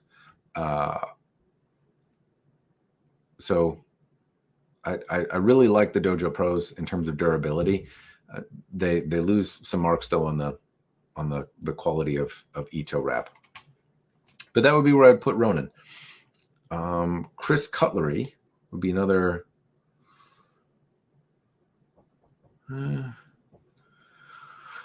Chris Cutlery, if you can find them secondhand, the KC-29s were not very elegant looking swords, but they were durable, they were nice, and I remember having one that was rewrapped by Cottontail Customs that I bought secondhand from somebody, and I sold it, and it's one of those that I regret.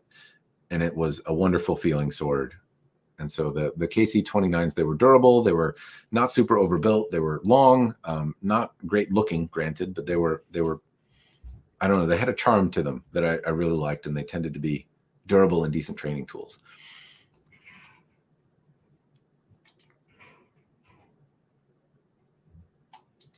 I got a Dojo Pro. Kasha was dangling before. Yeah, that's not okay. I haven't had any that were as comically loose as that.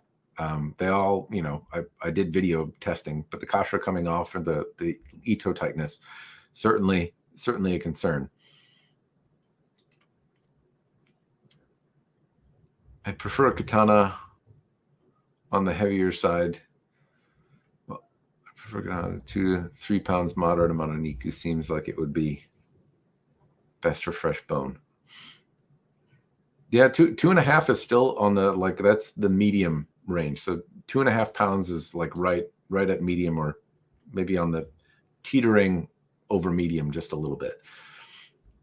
But I still consider that a reasonably nimble sword. I don't mind that range either. Erica, this is a solid point. Ronin Katana, I've been so impressed with the durability that they get higher marks in my brain for that. But they do suffer. You know, if I think of the worst examples of the Ito coming off, you know, it would probably fall into some of the D tier stuff. They've been so durable, though, in their Dojo Pro line, and many of them have been tight enough to hold up until I'm swinging at branches and really doing aggressive stuff, where many Kashras start to come off. At the same time, they loosen up in a way that isn't. That's certainly the weakness. The price for durability, though, is I think what makes them step up in my mind. And I've been just very lucky to test so many of them to failure, and that I haven't done on Hanwei. You know, it's possible that if I were to take some of the Raptors and beat 12 of them against lead pipes, that I might change my tune a little bit. But I'm pretty confident in the blades that Ronin puts out for their Dojo Pro series. They've all been very durable stuff, and for me, that confidence just goes a little ways. That they don't screw it on and they are half-assing it.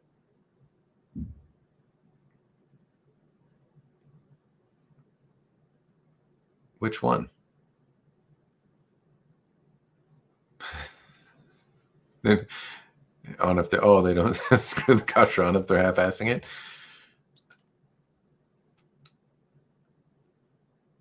The Euro model too. Yeah, that bohihyu. Bird, that's one that it would go in the no experience category for me. That's a name that I should write down, though, because I did not take that one down on my list of manufacturers. But I have never had anything from bohihyu. All right, continuing. Last Legend. Last Legend would be probably a C tier. Yeah, they'd be C tier. They would be B tier if they fall. Like a big thing, Last Legend is a defunct company. They used to make some cool swords. They could be a little bit on the pricier side, but at the same time, they were not wildly overpriced in comparison to some of the stuff that was out there. Build quality was meh and had many of the same meh problems that $200 swords do today. But they came with like a lifetime warranty, but then they went defunct. And so all the people that bought a sword on a budget thinking that they could, you know, have something that had a lifetime warranty are, you know, SOL now. And so that kind of knocks it down, because they weren't necessarily, they were thicker on average, but they had some cool shapes too. They had some deeper sori, some koshi sori, some stuff that you don't see even in the market today. So there were some cool things there, but they were plagued by many of the same build quality issues that you see on cheaper swords today. So, yeah. I got to run Dojo Katana, and when the wrap came off, I found the Samegawa panels were 6 separate pieces, and the joints had been cleverly covered up. Interesting. You take that amount of time. Not a surprise though. At the same time, when I think of the Dojo Pro, it's really the durability. Like the wrap, I don't know. It's been such an order of magnitude better in how it's held up that it kind of gets a pass. Well, not a pass, but it makes me question some of the other. I don't know. It elevates it a little bit in my mind. They have survived, survived some very silly things. But yes, the ska, not their most redeeming feature. Loose sword. I've had something from loose sword, and it was probably in the D tier. It was mediocre, but again, it was a long time ago, and I bought it secondhand, and I don't know that I can 100% attribute it to loose sword. So I'll put it in the no experience category. If it was true, then it would be down here, but I haven't tested anything from them recently. Now I got to squint. Marto, F. Marto gets a fail for katana making. Yeah, I'm not a big fan of the Marto swords. I would put them in the F category.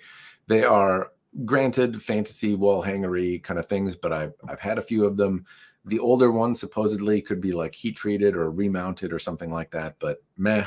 And a lot of the stuff just isn't made to hold up like a sword should be. And if they make something that is sword-ish, then I don't have a ton of confidence in it. Granted, they're primarily meant as wall decorations, but even that, I think they just missed the mark on how much they charge for some of this stuff. Some of these Marto swords are really quite expensive, and the build quality is, you know, in terms of lines and transitions and materials used, is worse than Cheness.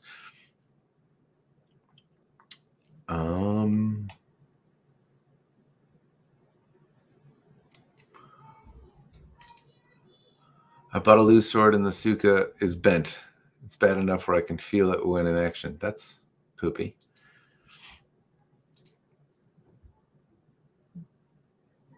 Big guard on ninja sword is too big. I'm not sure which one.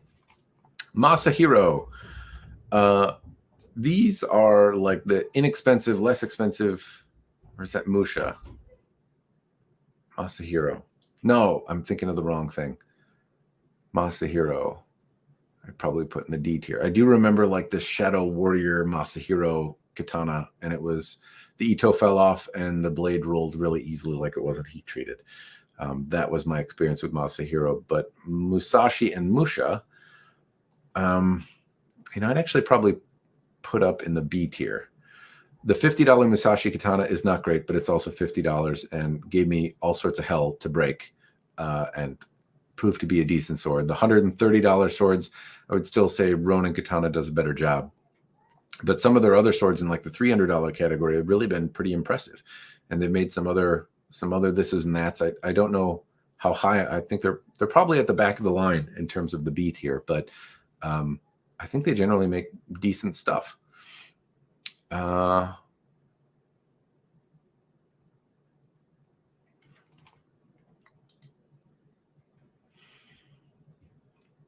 What is the KC that you etched and rewrapped, Eric? Oh, that's for Eric. This is MAS. Maybe another hot take here, but MAS, they're very hit and miss, but some of the misses have been pretty substantial. Given that they're for martial arts, and I don't know, I haven't been terribly impressed with a number of their swords. The Ito wrap on some of the leather work has been unacceptably loose. The edge profile has been almost needing to be entirely reworked. And some of the L6 blades haven't really been, I don't know if they, you know, the heat treatment has been questionable on some of them. So yeah, the issues are really what bring it down, given that those issues are on a blade that's, you know, over $1,000 or sometimes, you know, over $2,000 or at least over $1,500, some of their expensive ones. At the same time, sometimes they can be really cool. I have a little MAS blade that was like a custom made smaller katana. It's a Korean, I can't remember the name of the sword, but it's a Korean type of sword. The profile is beautiful. The fitment is great. The Ito is not fantastic, but it's passable, and it's a beautiful, wonderful sword that I would probably put in the B tier, B maybe A tier. But the blade is fantastic, and so they could do a great job. But I've seen too many of them that have just been just not great, and they really tank value secondhand. I mean, I remember many moons ago somebody selling like a $2,000 MAS katana for $400 on SBG.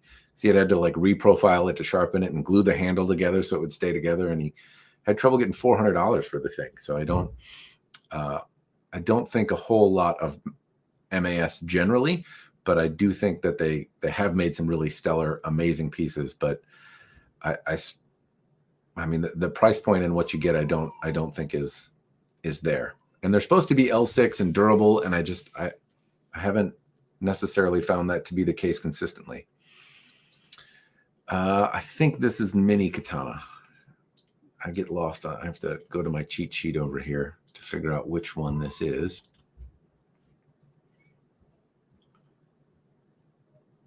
Yes, this is mini katana. Mini katana is one hopefully I'll get a chance to play with soon, but I have not played with.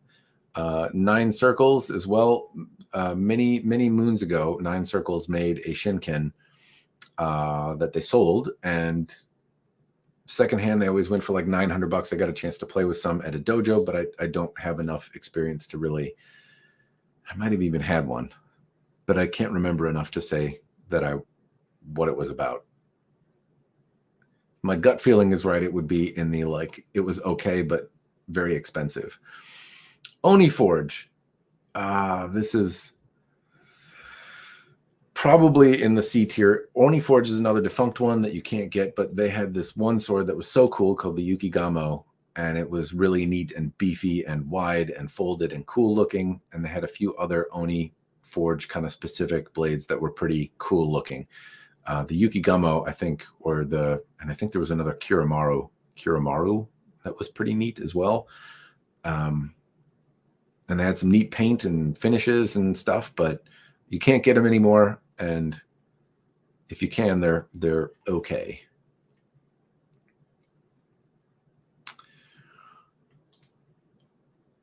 I'll wrap swords for you, and you supply your own Ito. Somebody talked you into something. Thinking Ryuman? Well, I do have Ryuman here. Where are you? Pro Sword, Ryuman. And I did not like. No. Which right? All right. I can't remember which one it is. So I'm sticking it over here. But Ryuman did make me think of. Where are you? TTT Tenryu. Stage Steel. This one, F tier, Tenryu. Tenryu is one that I remember having. I only had a couple examples. They were pretty inexpensive swords. And I made this like really cheap. Yeah, the Ito fell apart. The blade wasn't treated well. A couple swings, it kind of started to come apart on me. Tenryu gets F tier. I have not spent a ton of time with them or had as many examples, but that's because I avoided them when I had the opportunity, because the one that I did have and spent any amount of time with, which was pretty early in my collecting. I mean, I want to say this like 15 years ago now, was just a real turd Ferguson. I got a katana from Relio. Dreamsword. Well, the Suka was meh. The blade is seriously gorgeous. Dreamsword. Add that one to the list.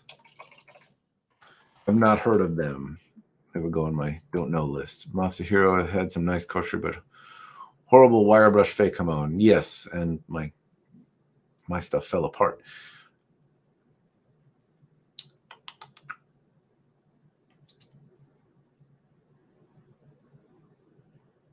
Bad Hito Taketsu. Yeah, unfortunately. Point Gallery. So Point Gallery, this is,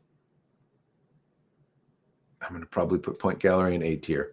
Point Gallery is, and Texas Steel Props, they made the kind of like functional Highlander sword, and they're they probably don't belong. I mean, this isn't necessarily the best place for them, but they put out enough swords and you find them secondhand often enough that it's worth talking about. And I think you can still get them, but they're basically, they'll mount a Highlander handle on whatever you want, and it'll be like a well-made Highlander handle. And so you find some really awesome swords that they were attached to. Sometimes they were, the example I had was like a really cheap Chris Cutlery sword from many moons ago, but they also made really high-end, I think they might have stuck them on like some Rick Barrett, you know, $5,000 blades and stuff like that. So you could find them attached to all manner of things, but the handle at least would be pretty solid, and it would be a pretty solid representation of a Highlander sword that you could then go use and would be attached well. And you ended up with something that was pretty cool and collectible and had like a certificate on it, and it could make a meh sword into a pretty awesome sword.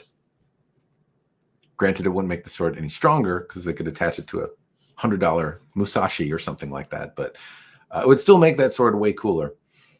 Pro Sword, I'm going to put that in the C tier as well. I've had a couple of examples from Pro Sword. I think they were somehow affiliated with Last Legend, but one had swirly Mitsudomes on it, and the build quality and polish quality were really, really nice. They're a defunct brand that went away, and I don't think were very popular while they were around. Ritter Steel F tier. I've had a couple of these, and they are katana-like objects, but the ones they sell as katana are heavy. They're not put together any way that's particularly great. The ito tends to move around quite a bit.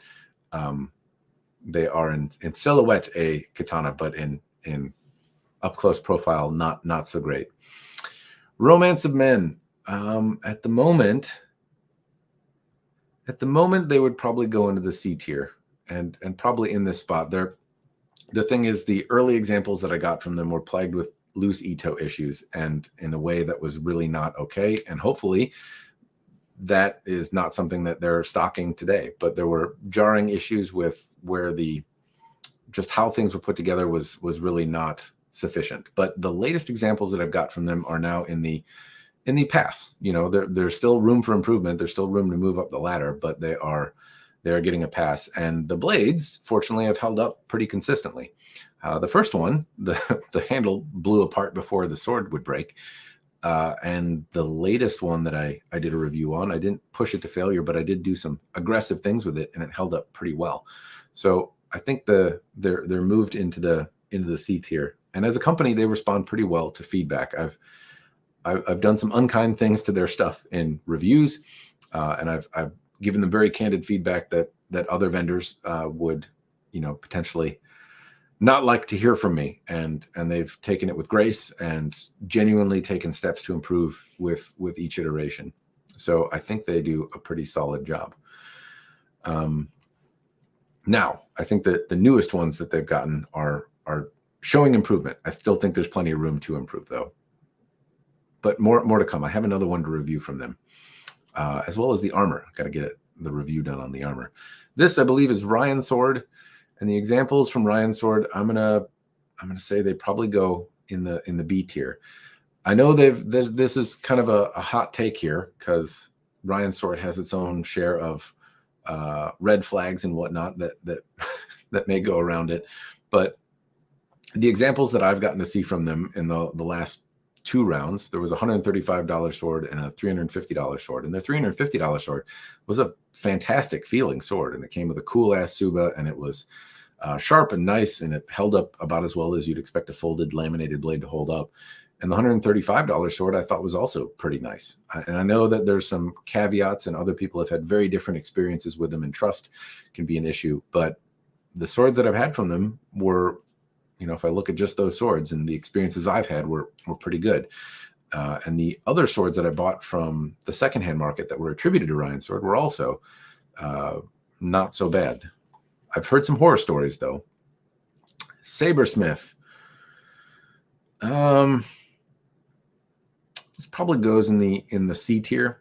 In contrast to the Ritter Steel and the Badger blades in the D tier, and F tier kind of down here, they are as well a Renaissance kind of manufacturer, but they do their own thing. They're hollow ground. They have different edge geometries, some of which have actually seemed sharper, and their katanas have kind of a unique feel, and they're at like $500 to $600, and they're fun. they're fun swords and they're well built for what they are, but they are not great for doing sword-like activities. But they do seem durable. The heat treatment doesn't seem to be in question, and they can be on the fun side of things. But they're caveats. At the same time, they're $600 or $700 for, you know, a sword that's built like a big knife. So they lack some dimension and character, but, you know, Angel Sword, I think, has better command of how a sword should feel than Sabersmith sometimes. But I'd probably put them like somewhere in there because they are fun. I've had some swords from Sabersmith that I was not a big fan of, the long swords in particular, but their katana specifically have a charm to them. Not for, yeah. SBG. Wait. SBG, it's between here, but I'd probably put them in the B tier. The examples that I've had of I bought a few sword buyer's guide, like factory direct project blades, and had a couple prototypes that have come my way. And they have been, generally speaking, pretty solid, tight, nice swords. One in particular, a prototype that I bought from somebody, was one of those that I kind of regret. The blade in particular was really quite nice. So I think they can be good. I have very little experience with them, though. I've had like maybe 4 examples of sword buyer's guide, like factory direct projects. Shikoto, I think that's like a Bud K brand. Very little experience. Shinwa, also I've probably had one, but I can't say for sure. Simon Lee was okay. I only had a couple examples, and they basically seemed like really cheap swords with much better polishes on them. But the finish quality was, on the examples I had, I know some people absolutely loved the swords, and the polish was certainly something to behold, and an order of magnitude better than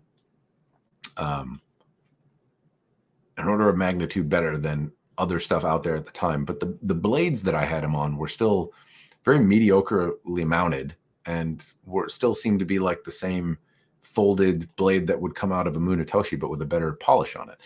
And that was coupled with a very expensive price point, which, I don't know, the whole package I didn't think really would elevate to B tier. It seemed, especially the ones that I saw, were like $700 or $800, and the fit quality was not great. Skydro. This is a tricky one, but I think I'd go A tier. I like Skydro. They're really high-end swords I would avoid. So like the $4,000, $3,000 collector edition ones. I did a review on a Take sword from Skydro that was like $3,000 or $4,000 that a friend of mine lent me, that I then bought. It totally tanked in value. was not worth a lot of money in the end, and the fit quality was just not acceptable for a sword that expensive. So when you get to that level, it almost goes to like D, you know, it's not a D tier, but it would be like a C tier, or not particularly valuable for that kind of money. But the Kumo, the Scallop that I have up here now, some of the other ones are really excellent feeling swords. They feel great in the hand. They look pretty. They're sharp. They draw and sheath reasonably well. Little binding. A lot of little things are attended to. They're not, you know, they're not as nice as Citadel, but they're also not $2,000 most of the time. The Kumo in particular was a great one that I really, really liked the feel of. So I would put that there.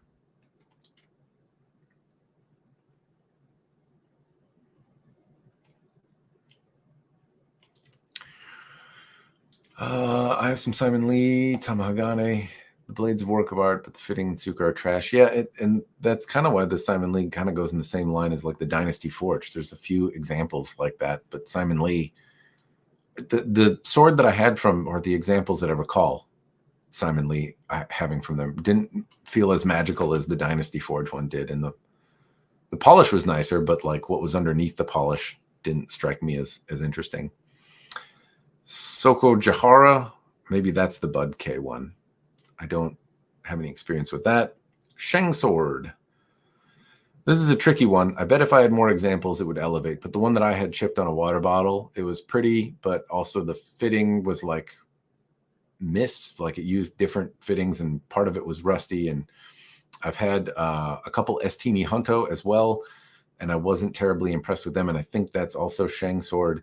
And I think that he can make really amazing stuff, and the polish and like look of the sword was really stunning, but that it chipped really easy was a major disappointment. And some of the other swords that I've had were also, you know, just mediocre from the Estini Hunto side of things. But Shang Estini Hunto is where I'm thinking. The latest one I had, the chipping on a water bottle and the meh kind of puts it in a D tier for me, which is really unfortunate because I think the potential to be like in the A tier is absolutely there with Shang. But I haven't personally had any bad experiences with him, but he's another vendor that raises some red flags. I've heard some strange stories about it. Don't want to, it's just hearsay. You know, I haven't had any of those experiences, but the sword that I had was pretty looking in some ways, but the blade for its looks seemed to chip really easy, and the handle was a bit of a miss. Gonna have to wrap this up quick. I'm taking too long. Stage Steel, no experience. They're a vendor on Cult of Athena. Starfire, this is, I'm gonna put it in the D tier. They're a stage combat thing, but they're just heavy and not fun feeling. But they are not terribly expensive and also kind of fun to bang around and hold up well. But they're also just bars of steel with some leather wrap on them. So I struggle, but my gut says here, even though I do have some fun with them. Taisuki, I'm going to put them in the C tier. So far, based on the experience I have, I would say that they would go lower. But the experience that I have here has tighter Ito, and it's a fun feeling sword that I'm enjoying training with right now. And they have some cool, unique designs, and they use precious metals, and they're kind of a neat sword. At the same time, they're very expensive and have some pitfalls that some of the other swords do in this range as well. But I probably, I don't know, put them like around this range kind of thing here in the C tier.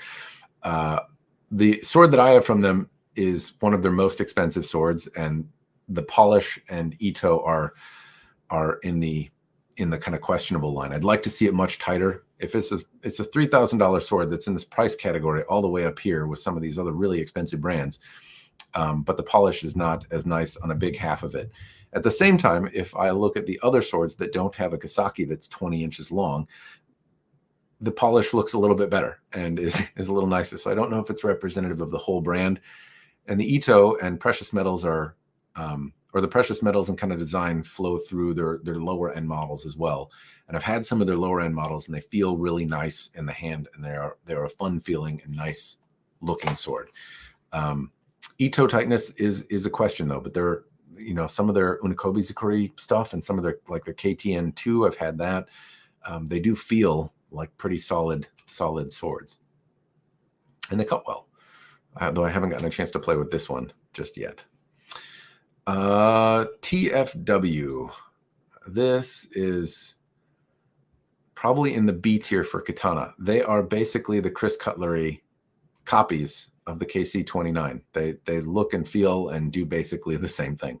I think you can only buy them in like a Daisho set now, and it's weird. But the last iterations that I had from TFW, I really like the swords from TFW, the Katana as well. This is anyway, yes, I like them. This is True Swords. I haven't had them. United Cutlery would probably be in the D tier. I've had a few United Cutlery swords. They were 1045 functional katana labeled with United Cutlery's brand on them, and they fell apart really quickly. The other one would also be like United Cutlery is, I think Honshu also is from United Cutlery, and I did a review on them recently, and it's so close to being like maybe even in the B tier because they're very value-centric swords, and the blades hold up, but they're plagued by little issues. On the Honshu blade that I had, the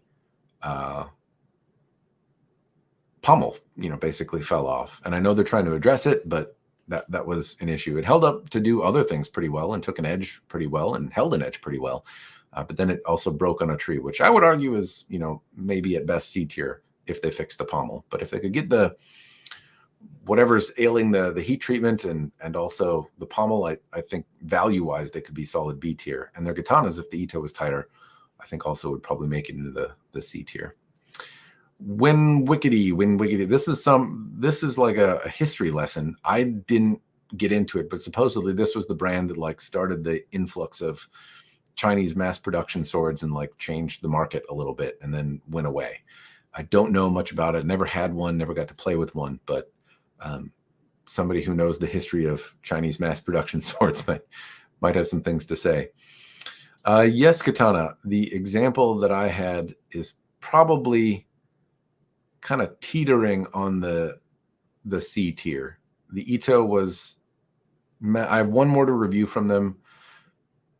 I've got to play around more.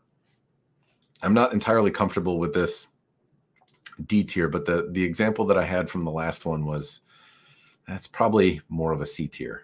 It's probably more of a C tier, but only just. I feel a little bit better about it in the C tier. Only just though. There's some things that could be improved from Yes Katana. And I think some of the other brands, even in the C tier, represent better values. Zeist. I had one sword from them, and I would somewhere between here. It was really cool. Yeah, probably.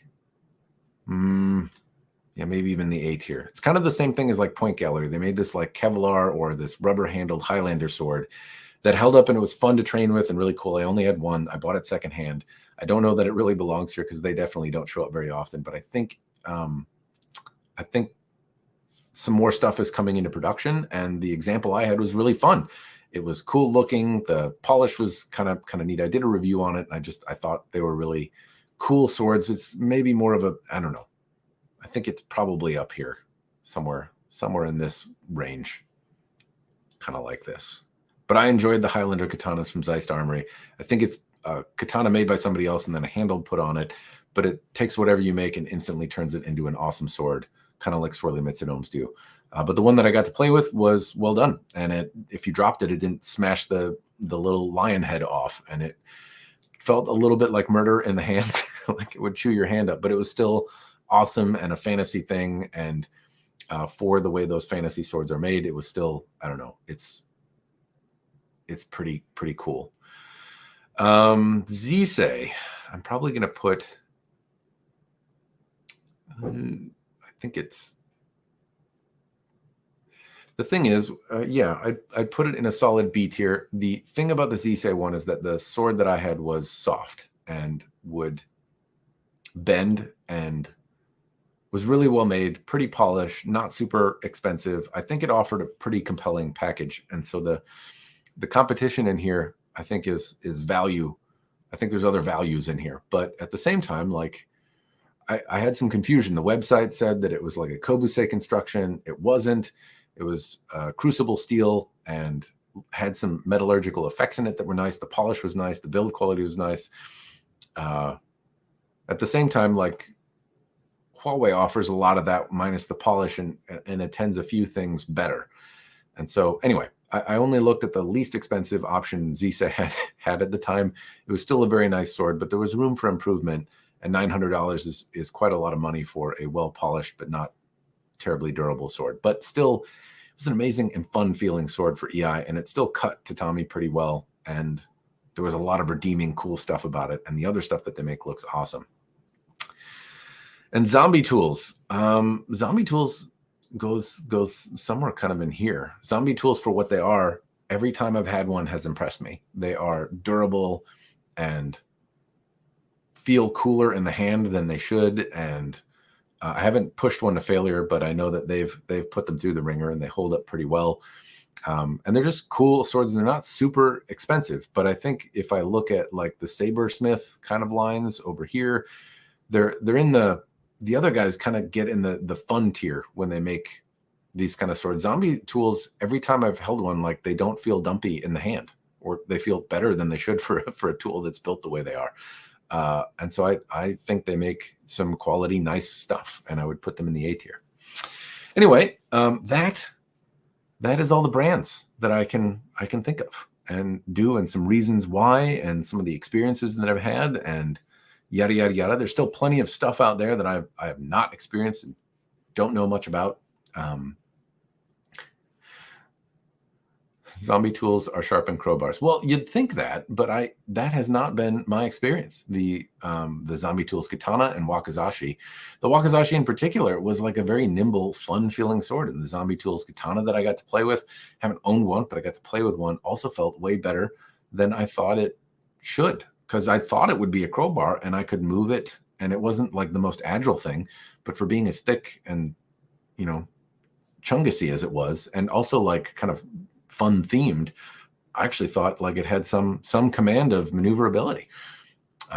Yeah. Anyway, I thought it was surprising, but that might be because I was expecting a literal crowbar and didn't see that.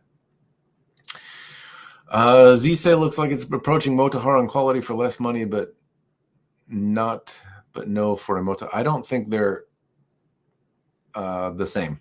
I don't think Zise is approaching the same. The Ito is not. The shaping is different. The certainly the way, you know, granted I've had some damage on the Motohara blades that I've had as well, but the Zise, the Motohara blade and Zise probably are not that different in terms of total weight. But the LMC is a wide Tamashigiri beast, and the Zise is quite a bit more fragile. They're different strokes for different folks, though. The Zise has a beautiful polish. It's still a well-made sword. It's still very pretty. It's still maybe a little bit more traditionally shaped, even. At least like Edo period style blade, maybe. But not. I think Motohara is. I think Zise would have to show. I'd have to see a lot of improvement on the stuff from Zise to count them in the same league as the Motohara stuff. And in fairness, that might just be my experience. I've had one sword from Zise that I got to see, and it did impress me. I know Zise is sitting in the same list as Musashi. I think Zise makes a better sword than Musashi does, but Musashi is selling like a $50 sword or $150 sword, and Zise was selling a $900 sword. So keeping that stuff in mind, like value and what would I be happy paying with, or where would I recommend them, or where would I put them? The Zise I'd put there. Not to say that they're in the same league as Musashi or Ryan's sword, but at the same time, you're paying quite a bit more money for the quality that you're getting. So you expect something. What are your thoughts on Dragon King? Also, will you be sharing this tier list? Well, you know, you can go to Tier Maker, and it's called Katana Tier List. And so Carl, Joe, Eric, I'm not sure if Kyle made it in here, but any other sword to-be guy, Kane, if anyone is watching that talks about swords on the interwebs, you can go to Tier Maker and think Katana Maker list, I think, is going to be there, and you can make your own video about where you would stick them. And I preface this at the beginning, but for the folks that are not here, weren't here at the beginning, or, you know, tune me out when I give my disclaimers, this is just a very subjective glance and some rambles about experiences. If you ask me who's the best for Tamashigiri, that would be one thing. If you ask me, hey, if you're going to war, which brand of a particular sword that you've experienced would you? This list would be totally different. I've said I like Motohara. I think they're S tier, but I haven't had one from them that would be the one I'd bring to war. If you were in a duel, which one would you use? If you were in a zombie apocalypse, which one would you use? Like I would answer those questions very differently, and this list would change a lot if the zombie apocalypse was the question, for example. So I think it might be fun to revisit if there was a specific question in mind rather than a generic blah Matt ramble into the camera for 2 hours. But yes, anyway, for some very general, no context, and I say no context because I get asked through various social media and mediums all the time, hey Matt, what's the best sword to buy? With no context or information. So here's a 2-hour ramble that, with no context, might give you some insight into where to invest your time. Hopefully it's fun, though. What are my thoughts on Dragon King, though? I did talk about them. I think they are here in the B tier. Carl, hopefully you can find it on Tier Maker. It's this site here, and then I think all this crap pops up, and you can make your own video. And you can ramble for 2 hours. If you want a more traditionally made katana, Zise would be my pick. That being said, I agree with Matt. Evolution blades are definitely a higher quality. I think Zise, what you say about it in the video, you want more Nihonto-like experience, it's a good option. Yes, sir. Motohara, the examples I have are I haven't necessarily picked up any Hunto that's felt like an evolution blades. If I had to use one of my katana for battle, it would be the HSTS Budo. Interesting. I wonder which one I would bring out for battle. Probably my bamboo mat. Yeah. Anyway, those are the comments, critiques, and questions I've got.